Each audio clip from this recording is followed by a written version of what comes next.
Hey everyone, it's the gamer. I'm gonna turn this down, okay? Because we're not gonna be listening to the sound. We're just gonna be talking about this, The Legend of Zelda: Breath of the Wild, which was we've been knowing about it since 2013, E3 2013, and last last E3 this year we actually got to know a little bit about it.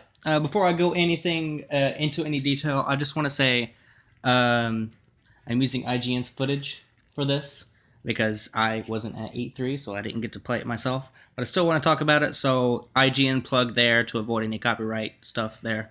So now I got that out of the way. This game, I'm super excited. I've been excited ever since it was first shown off in 2013. But we finally are seeing more and more of it, and from what I've seen so far, it looks quite amazing. I know that they have some problems on the Wii U with frame rate problems, but I don't think that'll be a problem come the final cut of the game, because again, Nintendo's not actually finished with the game yet. I don't believe. They're just debuting what they have finished, basically. So, but when they get done, I'm sure Nintendo put their trademark Nintendo polish on it, making it all nice and neat. What problems that we have on the Wii U, we will not be having on the NX. I know that because it's going to be a lot faster console. With I think the NVIDIA X1 or X2 graphics chip, which is pretty damn good, if I do say so myself. So yeah, they're fighting Steep Talus here. It's just a giant rock monster, basically. I really like how there are dungeons that are temples in here, but you're not going around. I mean, of course, you will be. You will be going around visiting them all, but you don't have to go into dungeons to be able to take on tough enemies. You got the Step Talus here. You got the what are they called? I'm sorry, guys. I'm a little tired right now. So, the Guardians. Yeah, the Guardians. The giant robotic octopus-like things that have been wandering around Hyrule and easily kill you if you're not matched up right. Like that, basically. Yeah, I really like how this game is going back to its roots, the original Zelda game, where you did not have you didn't really have a story. Well, it probably has a story. We don't know much of the story yet. All we know is that Link has been asleep for 100 years, and he wakes up. Hyrule has been utterly fucking destroyed. And Calamity Ganon, what it's called in this game, Calamity Ganon, is about to break free. Think it's about to break free. I don't really know. But that's the basis. That's what story we've gotten so far from the 90-minute demos that have been showcased at E3. But again, I really like how there's no forward, no kind of linear progression of the story that they've had since A Link to the Past. Really, I haven't played Zelda 2 again, so I don't know what kind of what kind of story that has. If it's linear, if you have to go to specific things, but I believe you do. So I guess Zelda 2 is the first time that they had the strict linear go here, then go here, then go here type of storyline. But you don't have that in this game. You can go literally anywhere as long as you're equipped. You can go anywhere. I also really like the fact that you don't have a partner in this game like you do in a lot of the other later Zelda games, like Navi, Midna. Midna was really good. Yeah, I didn't mind Midna. What? They're all dead.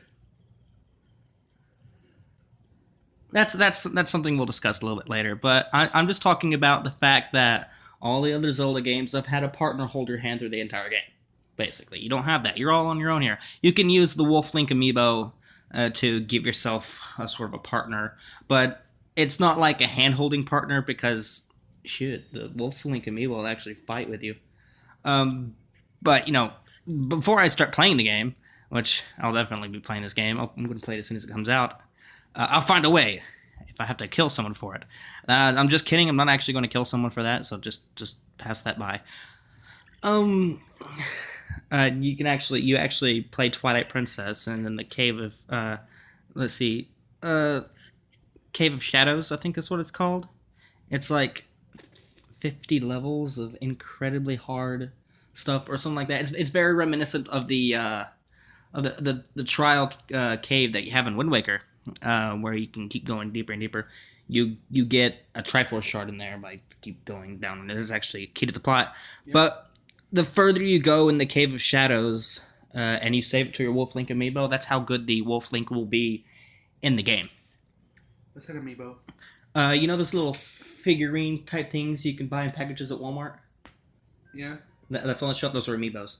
You can put them on your game and unlock special stuff. Oh. Yeah. Oh, I know what you're talking about now. Yeah. I thought it was something specific to Zelda.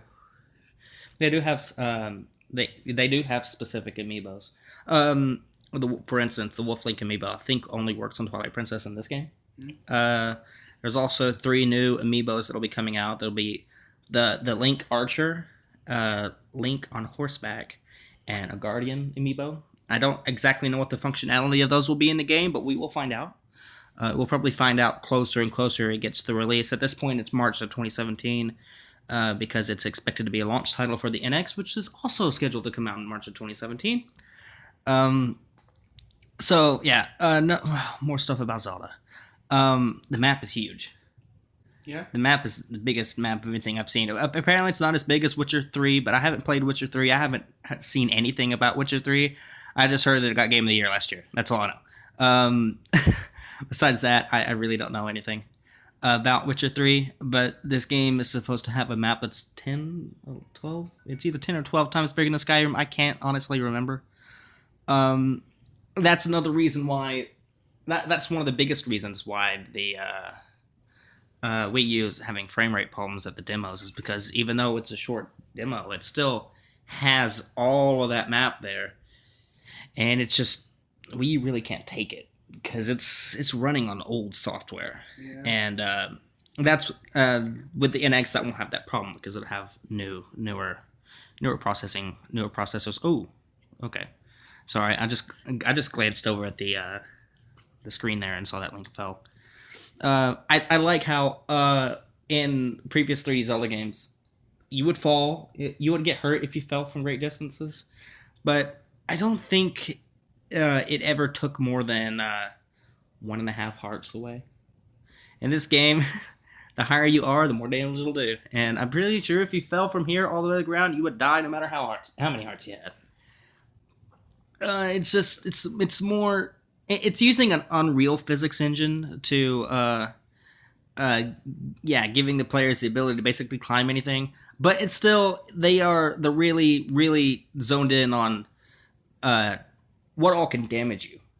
It's basically just like real life of what all can damage you. Large falls, fire, ice. If you're like in a cold environment and you don't have the right kind of clothing on, you will die of hypothermia. You actually get hypothermia in that. Yes, you die from hypothermia. They have really got it down to the nail. Yeah, they got it down to fucking science. I mean, there's a Korok. There's another addition to this game, Koroks, which is in my favorite console game, Wind Waker. That was the only other appearance that it had, which had me thinking it might fall in the Wind Waker timeline. But that is a video for another day. Another video. It'll be probably be my first theory video. I'm not entirely certain. I'm planning ahead here while we are doing this discussion right here. All sorts of different kind of weapons. I love the full-fledged customization options that you have here. It does seem a lot like Skyrim. Kind of like a Zelda skin of Skyrim, but it's not at the same time. It doesn't feel that way at the same time. From what I've seen, we'll get a better feel of it once we actually get to play it. Yeah. But Skyrim is basically the same thing. It's open sandbox survival. But the thing that this has that Skyrim does not have is Zelda. Okay.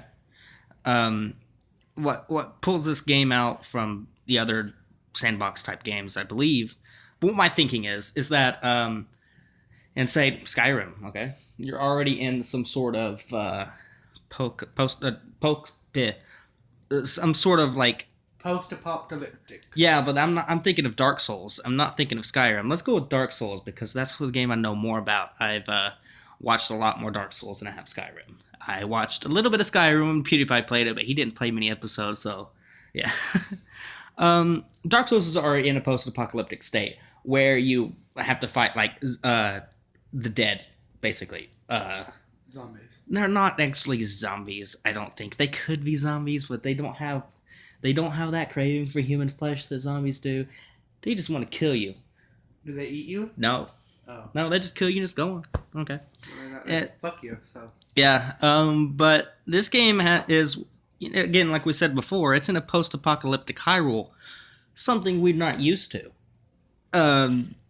We weren't even used to it in the first Zelda, although it is said in Hyrule Historia that at the time of the first Zelda game back in 1986, Hyrule had shrunk from its former glory down to very, very small size. It was in extreme decay. And Link died again. Okay. All the other games, it started out like everything is normal. And then you start playing as Link, all of a sudden bad shit happens, and you gotta stop that. Or undo everything, as in the case of Ocarina of Time, where you pull the Master Sword and you're sealed away for 7 years, and during that 7 years, Ganondorf turns everything to shit. You gotta take all that stuff and undo all that stuff. Mm-hmm. This game is different because it's already happened. It's like, we didn't do anything, we're just asleep. It's like when you're asleep at night and a giant earthquake hits and you wake up and thousands of people are dead. You're like, well, I'm glad to be alive, but how did I miss that? And, yeah. Is that really all you have to do with that guy? Okay. I have a question that most people might be asking. Okay. The object of this game, will he restore Hyrule? I would assume so. I would assume that would be the end game. I hope so. I would hope so, yeah. It would be a Zelda game if you weren't saving Hyrule. I mean, if there's a giant Calamity Ganon hovering over Hyrule, you're going to do something about it. I mean, it's just staring you in the face right there from the very beginning of the game. You can actually go and take it on from the very beginning. But you're probably not going to do anything with it. Yeah, but you said that this is supposed to take us away from what we knew about Zelda. Oh, yeah. The things that we know about Zelda are, again, the strict progression. You go one dungeon and something happens and that calls you to go to the next dungeon. This game, you can go in any order you like. And I honestly don't think that there are sorts of level stuff here. It's just, if you're really good, you can take them all on. But if you're not good, you got the entire area around you, the gigantic map to boost up your skills, like your gameplay skills, and then you can go take that stuff on. I don't consider that being a sort of a level process. I guess it could be because it does take that traditional RPG tropes of you're not strong enough, so you got to fight to get better. Yeah. So yeah, I guess it does. I guess it does have that leveling based system. Another thing that it doesn't have that all the other Zelda games have are recovery hearts. If you're running low on health, you can't just do what you did in old Zelda games where you just hack the bushes, break some pots, and you get hearts eventually. You know, you got to actually make your own food. You get all sorts of different foods in the wild, from it being like fruit that you get from a tree, or you killing animals for food. I know you can kill wild boars, you can kill birds, you can even kill butterflies in this game, but you can't do anything with them. They just poof away. You can kill anything except for that one man there. That one old man that you meet at the beginning. That's also something that I found funny. I noticed a lot of other YouTubers pointed it out, and I thought it was humorous. The first Zelda game, the very first thing that you do is you start out outside and you go in a cave to get a sword. In this game, it's literally you go inside and meet an old man in a cave. This game is literally the exact opposite. You start in a cave and you go outside and meet an old man. It's literally the exact opposite. One more thing this doesn't have, that most Zelda games I've seen revolve around, it don't have a princess. Is he going to have to find another? Well, we think it does. because you know that voice acting on the trailer and on the footage that we've seen. It's rumored that that's actually Princess Zelda talking to you telepathically. Because the reasoning behind this, I forget who said it. If I find it, I'll update the comments and the information about who came up with the theory if I find that again. But the only time you look at Hyrule Castle while the voice is talking to you, there's a bright light from one of the top of the central tower. Mm-hmm. All the other times you look at the castle, that white light's not there. So it's assuming that that's Princess Zelda in there, talking to you telepathically, telling you that, okay, it's time for you to wake up. I can't hold this guy back much longer. It's time for you to do your thing. I was thinking it would be an interesting path that they would take since he's been dead for 100 years. We don't know that he's been dead. Well, asleep, dead. He's been inactive for 100 years. There you go. That Princess Zelda from the grave would have to guide him to find an incarnation of her to help save Hyrule. And that's what he's searching for, and that's what he finds, and the new incarnation, would have to help him to defeat Calamity Ganon. The thing here, they actually did that sort of thing where, well, it wasn't really finding an incarnation of Zelda, it's just that Zelda just randomly appeared and it wasn't who you expected it to be. That was Wind Waker.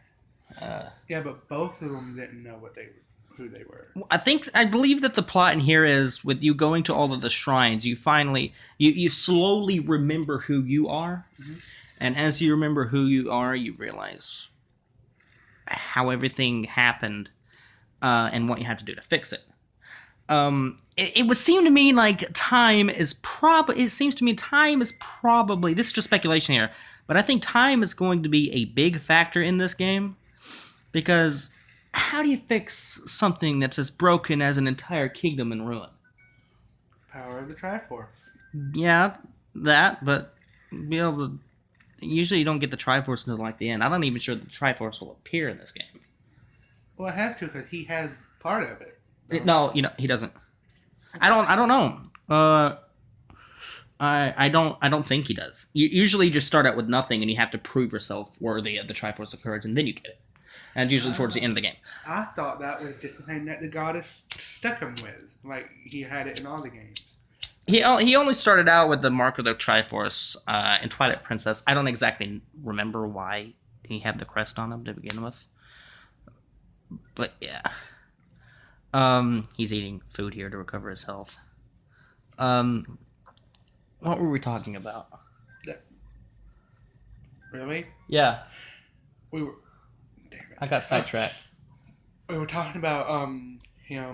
I had a theory that he would have to find an incarnation of Zelda, and you said that he didn't know what he was, and you slowly remember who you were after you go to all these sanctuaries or whatever you said. Oh yeah, then I mentioned time. Yeah. Time has been a big thing in all the 3D Zelda games ever since. Let's see. Ocarina of Time had you putting Master Sword and pulling it out of the pedestal to go back and forth 7 years. Wind Waker didn't have that. Wind Waker, I don't remember Wind Waker having a sort of time manipulation mechanic at all. Twilight Princess had it in a very small bit, where you actually went to the spoilers. You went to the Temple of Time, and Twilight Princess, and you opened a door and actually took you into the past, and you beat the temple from the past. Didn't really give him an adequate warning, but okay. Well, that's what they get for watching these videos. I'll throw some sort of spoiler alert at the beginning of this video anyway. Yeah, that brings up another theory. Going on topic of this game, we're just talking about Zelda in general right now. There's a theory that it's when in Ocarina of Time, every single time you wake up a sage, they appear in the Chamber of Sages. However, the Spirit of Light, Rauru, is already there when you arrive for the first time in the Chamber of Sages. There's a theory that suggests, again, when I find out who it was, and I'll look extensively into this so I can credit everybody accordingly, there's a theory that when you go into the Temple of Time in Twilight Princess and you beat that temple, that awakens Rauru the Sage. And it actually, when you're going back to the past, you're actually going back to the Twilight Princess, the Ocarina of Time era. Mm-hmm. And so you actually completed that dungeon while the Hero of Time was doing his rounds. And that's what woke up Rauru, and that's why he was there when he first went to the Chamber of Sages. Enough of that, though. Let's get back to this game. He's creeping up onto some sleeping bokoblins here, and he's about to fuck them up. Ready for it? Oh, no, he's going away. Okay. Oh, ready? Ready, go ahead. Go ahead and do it. Come on. Do something. There you go. Murder him in his sleep!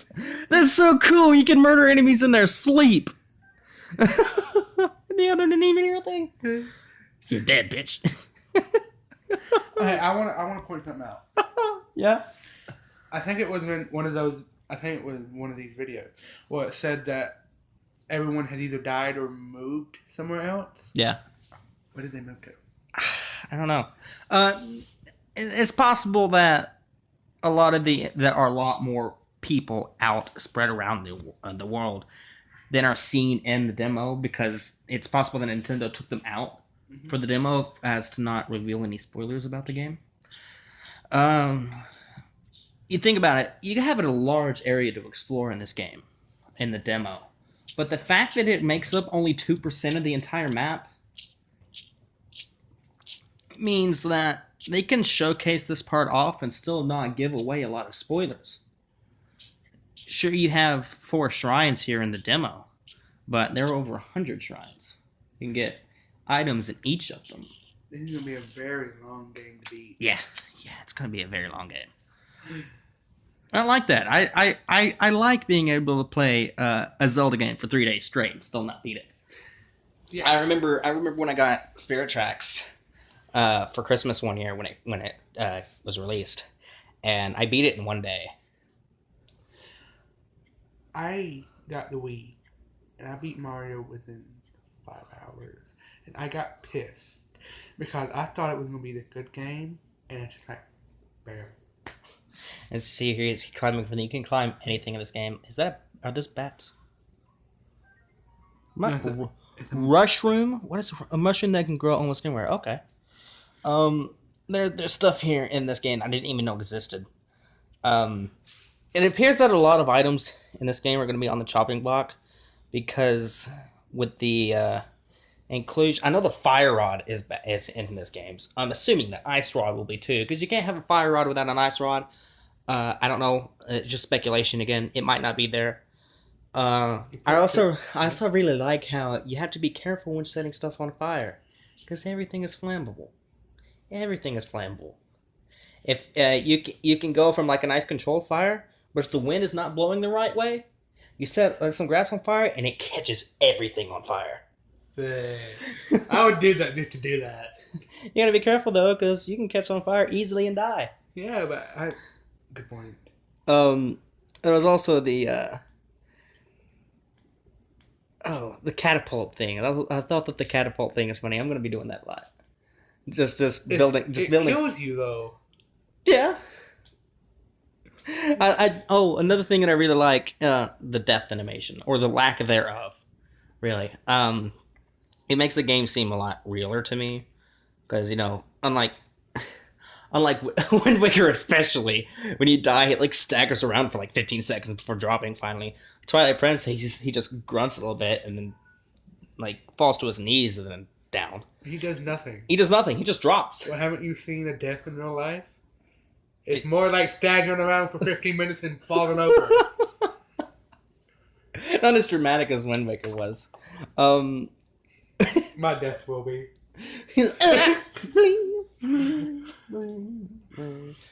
One day, the mom goes crazy and kills the newborn, cooks it, and waits till they're done eating to tell them what they're eating. Then she kills the kids. Then finally, the husband, in a slow, painful death, with his last memories being the death of his children, and his last meal was his newborn baby. That is not on topic. It's pretty gruesome. This is just more like a live stream, but it's recorded. Basically, this is what goes on. We're gonna try to keep it 95% Zelda. That's what I'm aiming for here. Well, if that's gonna be the other 5%, just keep it 100% Zelda. Oh, here's one of the shrines here. Shrine Owadime. So you'll get your first look here. Probably not your first look. Your first look. Okay, he's apparently not gonna go in there. But whatever. Damn. Apparently. The Magnesis. Oh, you got round bombs and square bombs in this game. Round bombs, no, roll. Okay. Square bombs are made to be stationary. That's the only reason why they're different shapes is because, if you want one in this particular spot, you just bring out the square bomb. This one, I believe this one is where he'll get the stasis. Yeah? What's a stasis? Stasis rune. You can freeze objects in time. There you go. You got time already in the game, and you barely started. You can freeze objects in time and then wail on them to gain kinetic energy, and once time resumes, it'll go flying. That'd be so cool if I could do that. Yeah, a lot of Zelda stuff would be cool if you could do it in real life. Yeah. I mean, having a rock's cape and flying everywhere? For real. Dude. One more question. The language that they use, did they bring in a linguist, or is it based off of real language? What do you mean? Well, in some movies and some video games, they bring in a linguist to create a language for the particular movie or video game. That or they base it off of real language. No, it's got its own language, but it is able to be translated. Able to be translated. Yes. Oh, yeah, that's what a linguist does. Makes a real language. Yeah, it is based off. I think it's based off English. Why would Japanese people make a video game based off? I don't know. They did that in Twilight Princess too. Yeah, all the stuff right here. Well, you missed it, but all that stuff above there on that crystal could be translated. Hey, that looked like something Egyptian there for a minute. minute. It was Shiekah. Shiekah? Shiekah, yeah. It's a tribe of really cool ninja-like people. Yeah? Yeah. They're the most secretive race in the entire Zelda franchise. And, well, I want to know more about them then. We're probably going to learn a lot about them this game since it's really seems to be really focused on it. On the Shiekah. Shiekah. Ooh, okay. This is a good point to say that boulders kill. It wasn't just the boulder; it was the fact that he got hit by the boulder, then immediately fell into a cliff. Wow. Okay. Indiana Jones moment right there. Indiana Jones gone horribly, horribly wrong. Yeah, right. Remember, this is only going to be able to be a one-take shot.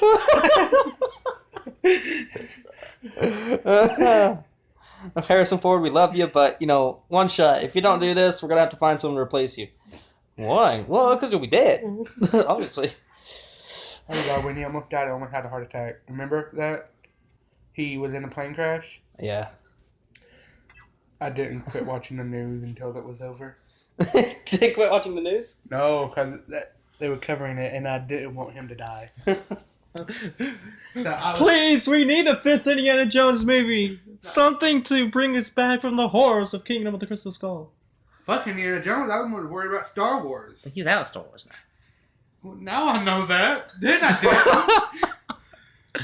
I think he does have a cameo appearance in the 8th installment. I don't care. They shouldn't have killed him off, and that was fucked up what they did. Alright, back to Zelda. There's that kinetic energy stuff there, launching that boulder far off. There was your 5%. Oh, another awesome addition to this game. The jump button. And the only other time we saw a jump button was in Zelda 2. I hated Zelda 2. I don't really find that exciting. Why is that exciting again? Because before, if there was a small ledge that you could easily jump over, but you didn't have a jump button, so you'd go around it. Now you could just jump over it. It saves a lot of time. Oh, well, that would be why it would be exciting. Shield surfing. Yes. Shield surfing, yeah. I when I played Twilight Princess and I did that that snowboarding thing, in the snow region, I I really, really enjoyed that. I thought that was fun. I was like, look at me. I'm a snowboarder. Take that, Tony Hawk. Is Tony Hawk a skateboarder? Yeah. He's a skateboarder. He's not a snowboarder. I was thinking of that ginger guy with the curly as fuck hair. Carrot Top? No, not Carrot Top. Shaun White. That's what I'm thinking of. Shaun White. White? Yes, he is white. Okay, good. I didn't want a little bit of irony right there. So. Yeah. There's a lot of good things about this game. I'm extremely excited about this. We've already been doing this for 30 minutes.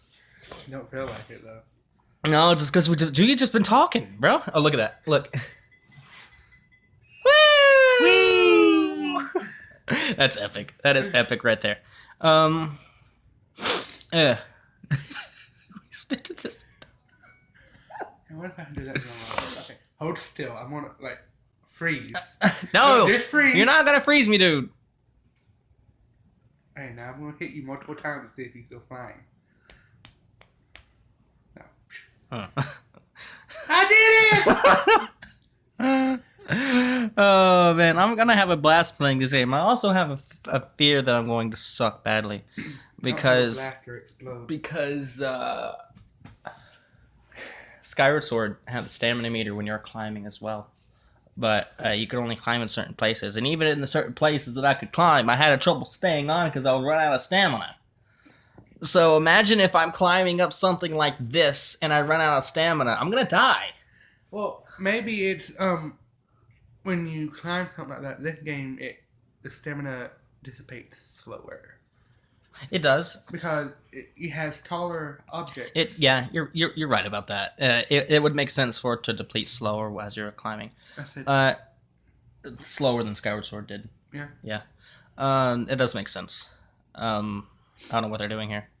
Oh. They're selecting something. The Amiibo. This'll, I think, if they're doing what I think they're doing. Oh yeah, it's gonna tap the Wolf Link Amiibo to this. Anyway, go back to that. Was that the controller for the NX? No, that was Wii U. Oh. Don't flip off the video. I can't see that.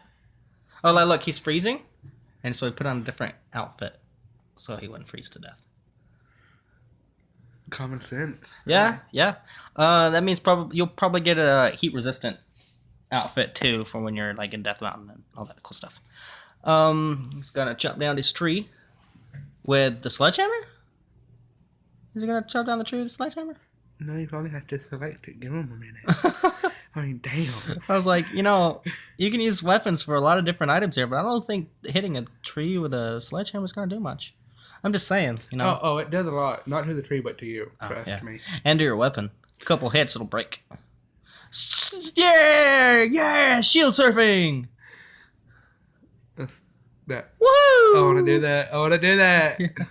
Oh, with the bow and arrow. Oh, I know what yeah. I'm going to be using. Fuck the sword. I like bow and arrows. Do I have to use the sword? There are 4 types of arrows that I know of. I would not be surprised if the light arrows made this return. Light arrows have appeared in basically every game that Ganon has been in. I love the light arrow.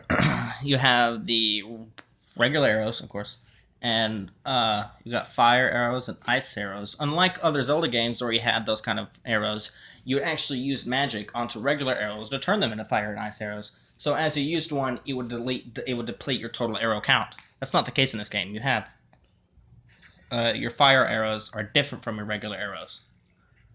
So if you run out of fire arrows, that's okay. You still got regular arrows. Oh. And you also have the energy. Oh, I died again. You also have energy arrows that was shown on the very first trailer back in 2013,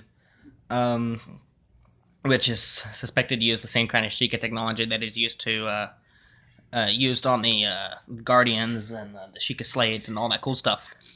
I'm gonna have to end this soon. I'm not feeling too well. Soldier's broadsword. Oh yeah. I saw one of the swords. It was gigantic, and the way he would. Before I mention that, like I said, you can get different items in this game. Yeah. You can get swords, spears. You can get like clubs, different kinds of bows, and different kinds of arrows. That's just 5 of all the different kinds of items you can get in this game to use. But depending on what weapon you're using, he'll attack differently. With a regular sword, he will do like side slashes. With a spear, he'll do jabs. So it has a recognition technology. Huh? So it has recognition technology. Yes. But I think it was a broadsword. No. The claymore. That's what it is. The claymore. Giant sword, 2-handed sword. Oh. He does this cool thing where he just spins around and then does a side slash and it does a shit ton of damage and it's fucking awesome. The claymore has better attack, but it makes you slower because it's so big. You have to like hurl that thing around, so you're slower to attack, which makes you a little bit more vulnerable. But once you do attack, it does a lot more damage than a regular swordsman's sword would do. Yeah. I thought you were talking about the bombs. No, the bombs are cool because you can explode them yourself. Like, yeah, they're remote detonating bombs. I'm so happy that when I pretend to press the button, my thumb popped and it like this. Yeah, boom. It did it again. I think your thumb's broken. But yeah, this game, I'm looking forward to it. I really am. It's gonna be the only game I save up money for. Because I don't know. At this point, I don't see any other game really being worth it until Grand Theft Auto 6 comes out. But I think that's a good while away. But yeah, so that'll be it for this discussion video. We'll do a couple more videos on Breath of the Wild as more information becomes available. But until then, this is the Gamer Randall saying so long and go play some video games, and remember to save after you do. If you haven't subscribed to IGN's channel, go ahead and go over there and do that, okay? Because they do a lot of video game content, a lot of great video game content. Not just Zelda, but for basically any game you could ever think of, they've done something on it. Also, if you like this video, make sure to give us a thumbs up and press that subscribe button, because it really, really helps. It really helps me think that, hey, you guys really like these videos. Finally, somebody's watching it to the end. It really helps me out both on YouTube and mentally because it makes me feel good. So yeah, that'll wrap things up. Anything you want to say, Randall? No, but I'm not really a Zelda player, but I'm getting into it. Just that whenever a new Nintendo video system comes out, I'm subconsciously waiting for Mario. I do believe there will be a Mario launch title for the NX. It better be, or I'm going to be pissed off. But, Zelda might replace it. I don't know. How do you think we feel? Us Zelda fans feel. Waiting for a brand new Wii U Zelda game, and it comes out when the Wii U dies? The Wii U never lived. That's true. But it comes out at the exact same time as their next console was released. So we had to wait. I don't even know when the Wii U came out. I think it was 2012. Really? 2012 or 2013. When the Wii U came out, and we've been waiting all this time. All we've gotten are 2 remakes for Wind Waker HD and Twilight Princess HD. Sure, they're really great remakes. I actually he drowned. the game over screen is different depending on how you die. Really? Yeah, he drowned, and the game over screen is blue. Typical. Yeah. No. Well, there you go. Oh, look at that. Look at that. Oh, it's rolling down the river. Oh, that's beautiful. It got all the leaves off of it. Yeah. That's not realistic. It's using an Unreal Physics engine, okay? Unreal Physics. That's paradox. Oh, no. Oh, yeah, you can chop down a tree and then chop it up again and get firewood to make fire with. You also have to find flint. And then you put the flint by the firewood, hit it with a sword or anything metal, and it catches fire. Yay. And then the way you make time pass in this game is just by sitting by the campfire and letting time pass. Ooh. You know how he killed the 2 goblins or whatever in his sleep? Bokoblins. You said goblins. I said bokoblins. I'll even go back and show you. Oh, well, whatever. I wouldn't have just hit him with the hammer. I would have put, like, stuff around him and set him on fire. Oh, yeah, that would be cool. That would be cool. Just like, hey, the guys are sleeping peacefully. Let's burn them. Burn! Burn them down. But again, yeah, okay. Oh, the Wolf Link amiibo. The Wolf Link has its own heart count. So apparently it acts as a separate, What's a separate? a separate hit count, hit point meter for Wolf Link, because Link used the Korok leaf, and Wolf Link went and fell on his back. Oh man, this game is gonna be great. I look forward to it. I hope you guys do too. It's great to have a tongue twister right at the end of the video. Anyway, we'll see you guys in the next one.